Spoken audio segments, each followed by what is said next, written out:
On the last video, we talked about the possibility of there being aliens in Fallout 76. This being fueled by Vault 76 having history with alien abductions, but also because of the emphasis on folklore in this particular game. This attention to folklore has gathered my interest, because they have given us a plethora of monsters that have tangible history in our own world, and some of them have powerful cultural impacts, not just in the region of West Virginia, but for most of Western culture. The Wendigo being one of those.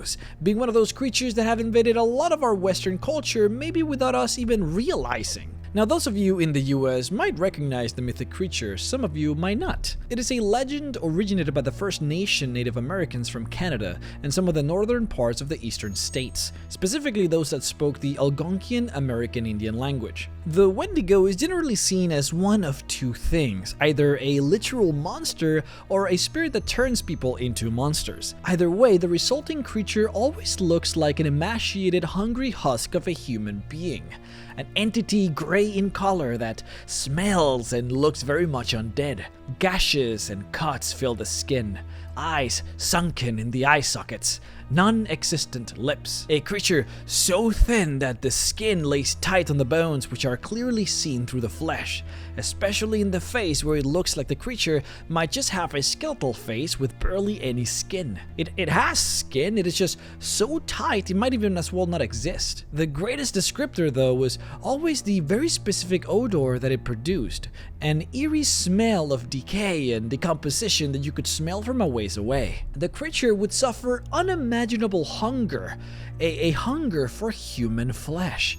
This hunger, however, could never be sated, and it would hunt humans and eat them for the rest of eternity if it could. The myths say that a person could turn into a Wendigo if it allowed itself to be consumed by cannibalism and greed, two of the greatest taboos of the people at the time. They say that if you would consume human flesh, you would crave it more and more until eventually the hunger could not be sated and you would turn into this hungry monster. Some tribes, of course, believe that it was indeed a spirit that would possess you and turn you into this creature. However, the spirit would only choose cannibals as its vessel, and that the only cure would be for the Wendigo spirit to possess somebody else, at which point you would be freed. Other tribes imagine the creature as big and tall, they believing that when the Wendigo would consume human flesh, it would add the flesh into its own, becoming bigger. In essence, it would add the weight of the creature into its own, becoming bigger instead of satiating its hunger. Now, of course, when you Google Wendigo, that is not at all what you see.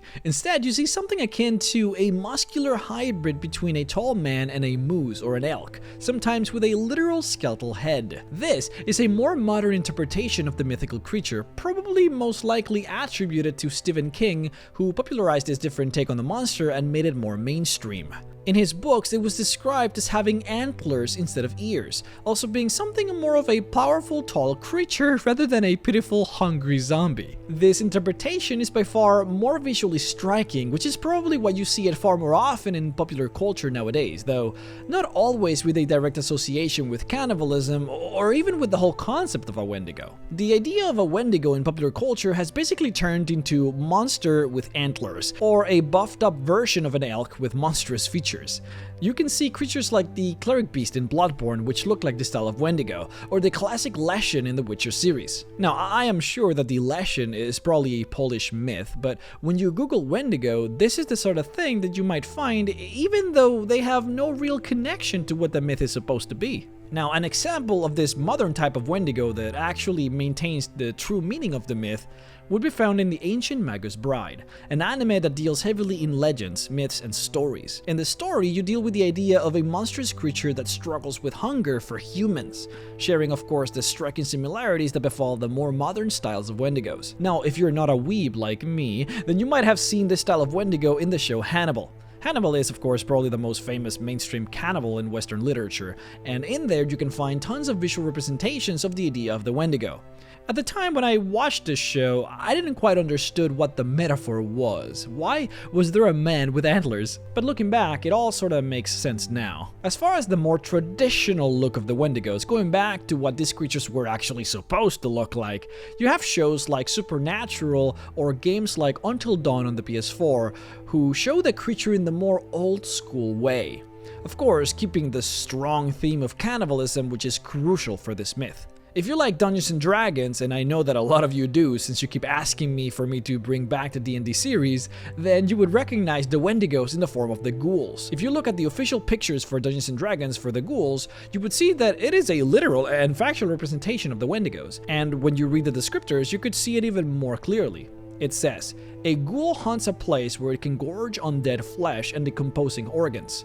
When it can't feed on the dead, it pursues living creatures and attempts to make corpses of them. Though they gain no nourishment from the corpses they devour, ghouls are driven by an unending hunger that compels them to consume. Again, a literal Wendigo in look and flavor.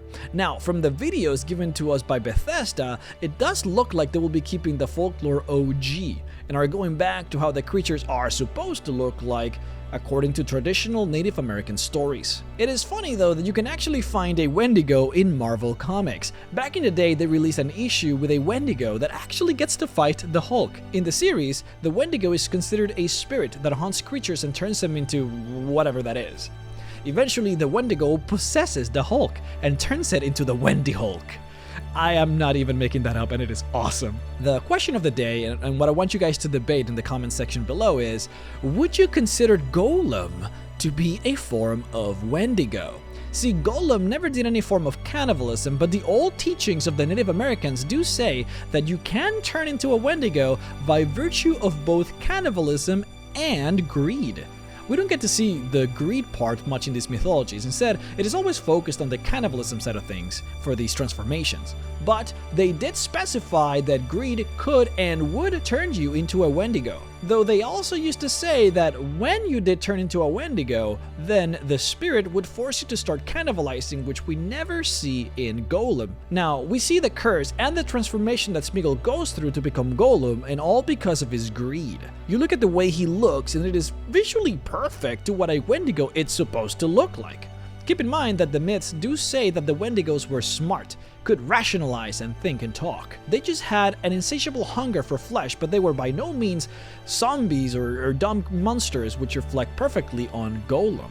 What do you guys think? Let me know in the comments below. Thank you so much for watching the video. You know, there are these crazy stories from some of the missionaries that first came into America from Europe, you know, back when they were, I guess, colonizing America.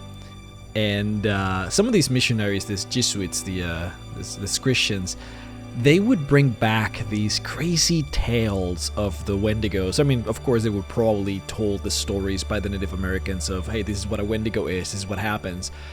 But some of these missionaries would say that they would see these Wendigos. They would see people that, for whatever reason, they had to resort to cannibalism, maybe because they just ran out of food in the mountains or something.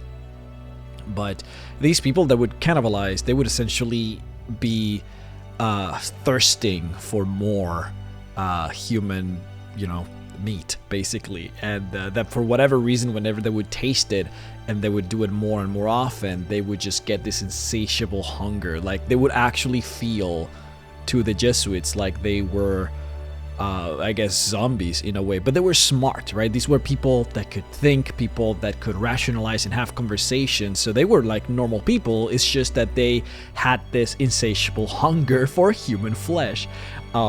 Which is so crazy because there are these very famous writings by these missionaries that they brought back that basically account these transformations very, very descriptive like, which is kind of crazy, isn't it?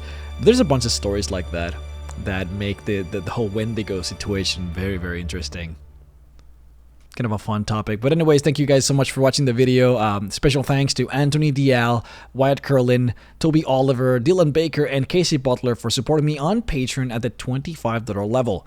If you'd like to support me as well, then head on over to patreon.com/MrRhexx to support. Thank you all so much for watching, and please leave me down there in the comments your answer on Golem, because I'm very interested. Thank you all for watching, and have a great day.